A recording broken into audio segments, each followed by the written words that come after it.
Olá, meu nome é Rosália Padovani, eu sou endocrinologista e hoje eu vou conversar com vocês um pouquinho a respeito dos mitos e verdades da glândula tireoide. É um mito, aliás, é uma queixa muito frequente do nosso consultório. Os pacientes acreditam que por estar ganhando peso, eles podem ter algum problema de tireoide. Na verdade, o hipotireoidismo, que é um problema comum, uma disfunção tireoidiana comum, ele pode levar a um leve edema e um leve ganho de peso. Mas normalmente as queixas de ganho de peso não são atribuídas às doenças tireoidianas. Isso é uma verdade. O hipertireoidismo, principalmente descompensado, pode levar a uma perda de peso bastante significativa. É por isso que os pacientes têm que procurar tratamento, porque o hipertireoidismo descompensado é considerado uma doença consumptiva, que requer um tratamento e às vezes rápido.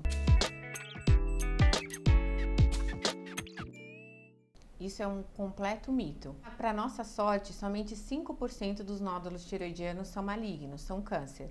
Então, antes de ter esse diagnóstico, o paciente merece uma investigação e às vezes um ultrassom, depois uma punção, para daí sim saber ou não se esse nódulo é benigno ou maligno.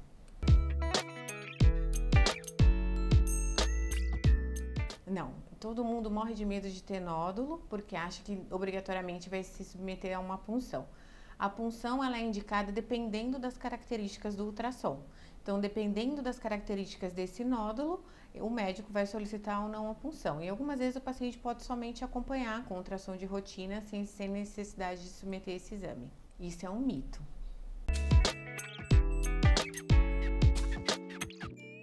Isso também é um mito. Apesar dos problemas de tireoide serem mais frequentes em mulheres, mais ou menos na proporção de 3:1, os homens também podem ter problemas de tireoide.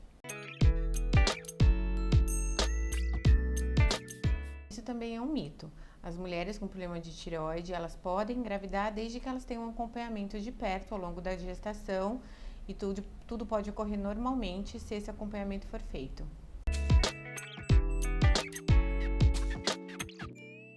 Isso é verdade. Na verdade, o aparecimento de nódulos é mais frequente em pacientes mais idosos, tanto em mulher quanto em homens. É um mito. A reposição hormonal ela pode ser feita, inclusive em pacientes que têm câncer de tireoide sem problema algum. O hormônio de tireoide é diferente do hormônio ovariano, então isso não pode ser confundido. Isso é verdade. Alguns pacientes com hipotireoidismo podem se queixar de cansaço, fadiga e inclusive de depressão. Então, em casos de depressão, é obrigatório investigar problema tireoidiano e descartar o hipotireoidismo. Isso também é uma verdade. Assim como os sintomas que eu já acabei de falar, cansaço, fadiga, depressão, o hipotireoidismo pode levar a uma diminuição da libido e até uma alteração da potência sexual. Isso é verdade. E até uma queixa frequente no consultório. Às vezes os pacientes procuram o médico por conta de queda de cabelo, unhas enfraquecidas, pele ressecada. E aí o problema, na verdade, está na tireoide, porque o hipotireoidismo pode desencadear esses sinais e sintomas.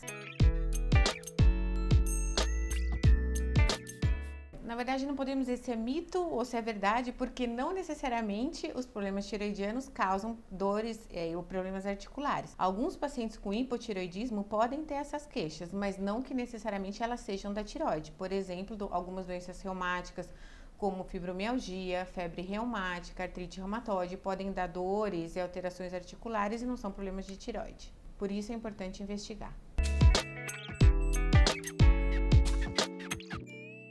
Isso também é controverso, porque os pacientes com hipertireoidismo podem apresentar oftalmopatia, que é caracterizada por uma proptose ocular, um aumento do volume ocular, o olho vem para frente, mas não necessariamente essa proptose ocular é da tireoide. A tireoide tem que ser investigada, mas essa proptose ocular, por exemplo, pode ser causada por um tumor cerebral, que está levando o olho para frente. Então tem que descartar problema tireoidiano, mas não necessariamente isso é a causa da oftalmopatia.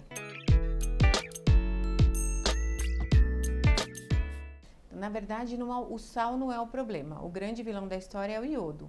é que o nosso sal, ele é iodado. Então, o governo, ele tem esse programa de iodação do sal, então o nosso sal é iodado. E o excesso ou a falta de iodo podem levar a problemas tiroidianos. Então, hoje em dia, nós não temos mais muito casos de bócio volumoso, aquelas tireoides muito aumentadas. Porque, felizmente, na nossa região, principalmente, no estado de São Paulo, nós não temos mais áreas com deficiência de iodo. Algumas regiões do Nordeste, principalmente, ainda apresentam áreas de deficiência de iodo, e nessas regiões é comum se observar o bócio volumoso, que é chamado de bócio endêmico, que é causado justamente pela deficiência do iodo. Isso é um mito. Todo mundo deve se autoavaliar, assim como a mama, que a gente recomenda que todas as mulheres rotineiramente façam uma avaliação, palpe as mamas, a tireoide também pode ser avaliada, até porque é um exame extremamente simples.